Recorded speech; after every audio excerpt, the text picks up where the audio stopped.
దేశవ్యాప్తంగా ఎలక్షన్స్ ముగిశాయి.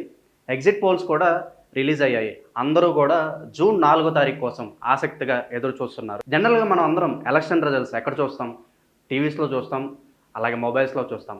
ఒక్కసారి ఈ ఎలక్షన్ రిజల్ట్స్ పెద్ద స్క్రీన్ మీద థియేటర్‌లో రిలీజ్ అయితే ఎలా ఉంటుంది? ఒకసారి ఊహించుకోండి.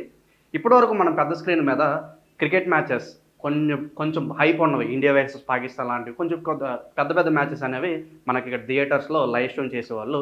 ఇప్పుడు ఈ ఆనవాయితీ ఎలక్షన్ రిజల్ట్స్‌కి కూడా పాకింది. యెస్, మీరు విన్నది నిజమే. ఇప్పుడు మనకి ఈ ఎలక్షన్ రిజల్ట్స్ అనేవి కొన్ని పర్టిక్యులర్ థియేటర్స్, అలాగే కొన్ని మల్టీప్లెక్సెస్ లైవ్ స్ట్రీమ్ చేయబోతున్నాయి. ఇక్కడ మనకి మహారాష్ట్రలో కొన్ని పర్టిక్యులర్ థియేటర్స్ ఈ ఎలక్షన్ రిజల్ట్స్ అనేవి లైవ్ స్ట్రీమ్ చేయడానికి సిద్ధంగా ఉంది. ఇప్పటికే దీనికి సంబంధించి బుకింగ్స్ కూడా పేటీఎంలో ఓపెన్ అవ్వడం జరిగింది. ఒకసారి మరి దీని డ్యూరేషన్ చూసుకుందాం. దీని డ్యూరేషన్ వచ్చేసరికి మొత్తం మనకి 6 అవర్స్ ఉండబోతుంది ఇక్కడ మన డ్యూరేషన్. సో ఓవరాల్‌గా కౌంటింగ్ మొదటి నుంచి ప్రారంభమయ్యి ఎండింగ్ వరకు ఓవరాల్‌గా రఫ్‌గా చూసుకున్నట్లయితే ఈ డ్యూరేషన్ అనేది ఈ ఎలక్షన్ స్ట్రీమింగ్ డ్యూరేషన్ అనేది 6 అవర్స్ వరకు మనకి ఇక్కడ ఉండబోతుంది. అలాగే టికెట్ ప్రైస్ గురించి చూద్దాం. స్టార్టింగ్ టికెట్ ప్రైస్ వచ్చేసరికి రూ. 99 అనమాట. ఇది బేస్ ఫేర్ అనమాట. సో మ్యాక్స్ దీని ప్రైస్ వచ్చేసరికి రూ. 99గా డిక్లేర్ చేయడం జరిగింది. అలాగే ఈ నిర్ణయం తీసుకోవడం వెనక ఇంకో కారణం ఉంది. ప్రెజెంట్ మనం చూస్తున్నాం.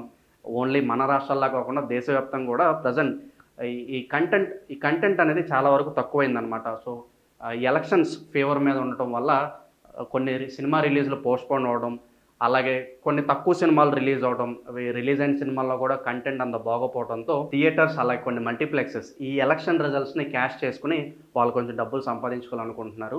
సో ఈ విధంగా ఈ నిర్ణయం అయితే కొంచెం కంటెంట్ లోపం వల్ల కూడా ఈ డెసిషన్ తీసుకోవడం జరిగింది. అయితే ఈ నిర్ణయం కొంతమంది సమర్థిస్తున్నారు, కొంతమంది తప్పని కూడా చెప్తున్నారు. దీనిలో చాలా వరకు రిస్క్ కూడా ఉంది. రిస్క్ ఎలాగండి అని మీరంటే గనక, మన రాష్ట్రంలో చూసాం.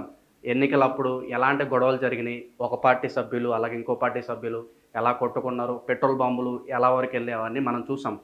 ఇక్కడ ఎలక్షన్ రిజల్ట్స్ కోసం చాలామంది థియేటర్స్‌కి వెళ్తారు. పార్టీ అభ్యర్థులు ఎవరు గెలుస్తున్నారు, ఎవరు ఓడిపోతున్నారు అనేది మీరక్కడ పెద్ద స్క్రీన్ మీద వాళ్ళు డిస్‌ప్లే చేస్తూ ఉంటారు. అందరూ సైలెంట్‌గా చూడాలనే రూల్ ఏం లేదు. కొంచెం అత్యుత్సాహం ప్రదర్శించే వాళ్ళు చాలామందుంటారు. వాళ్ళ ఫేవరెట్ నాయకుడు ఓడిపోయాడని, లేపోతే వాళ్ళ ఫేవరెట్ నాయకుడు గెలిచాడని థియేటర్స్‌లోనే వాళ్ళు గొడవ పడి అక్కడక్కడ సీట్లు చింపుకోవడం, ఇంకా కొంతమందైతే స్క్రీన్ దగ్గర కూడా ఎళ్లి చింపేయడం చేస్తూ ఉంటారు.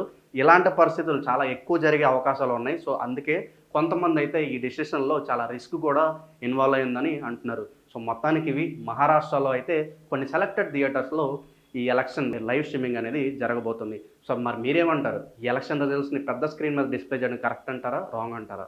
సో, మరి చూద్దాం రేపొద్దున పరిస్థితులు ఎలా ఉంటాయో. అలాగే ఓవరాల్‌గా రేపొద్దున ఎలక్షన్ రిజల్ట్స్ ఎవరికి ఫేవర్‌గా ఉంటాయో రాష్ట్రాల్లో, అలాగే కేంద్రంలో ఎవరు ఏ రాజకీయ పార్టీ అధికారంలోకి వస్తుందనేది.